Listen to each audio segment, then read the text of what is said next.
પોરબંદર ચોપાટી ખાતે પ્રજાના પૈસે બનેલી સ્કેટિંગ રિંગના પોતાની રીતે માલિક બની ગયા હોય તેમ કેટલાક કોચ મનમાની ચલાવતા હોવાની ફરિયાદો ઉઠી છે। ત્યારે મનપાના અધિકારીઓએ આ સ્કેટિંગ રિંગ કોઈને ફાળવી ન હોવાનો ખુલાસો કર્યો છે।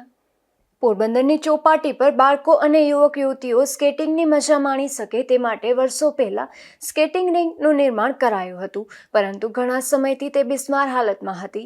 ઉપરાંત અહીં સ્કેટિંગ કરવા આવતા સ્કેટરોની સંખ્યા પણ વધતી જતી હતી। આથી એપ્રિલ 2023માં 20 લાખના ખર્ચે તેનું નવીનીકરણ પર પાલિકા દ્વારા કરવામાં આવ્યું હતું।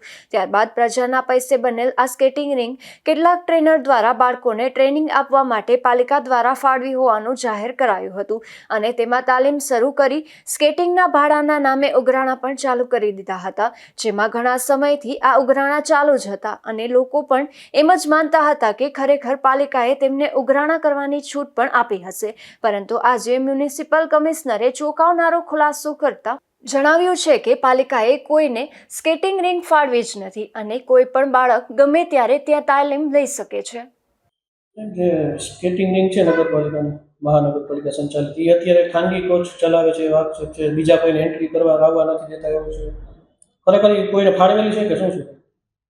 મહાનગરપાલિકા દ્વારા આ જે સ્કેટિંગની છે કોઈ ખાનગી સંસ્થાને ફાળવવામાં આવેલ નથી અને એ સામાન્ય પ્રજા માટે ખુલ્લી છે। એ લોકો અત્યારે ચાર્જ પણ લે છે ને આ જગ્યા ઉપર વિદ્યાર્થીઓ પાસે કોચિંગના। એટલે મેં જણાવ્યું તેમ આ અમે કોઈને ફાળવેલી નથી। આ ચાર્જ કોઈ લેવામાં આવતો હોય તે બાબતે અમે તપાસ કરાવીશું અને જો બીજા લોકોને પ્રવેશ પણ આપવા માટે જો કોઈ સંસ્થા રોકતી હોય તેના માટે પણ યોગ્ય કાર્યવાહી કરવામાં આવશે।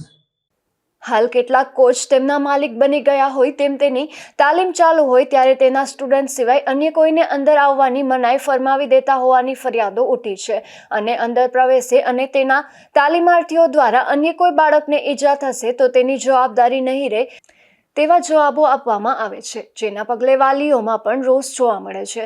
ત્યારે મહાનગરપાલિકા દ્વારા કોચ દ્વારા થયેલ ઉઘરાણાની રકમ વાલીઓને પરત આપવી જોઈએ તેવી પણ માંગ ઉઠી છે। નિપુલ પોપટ, ગુજરાત ન્યૂઝ, પોરબંદર।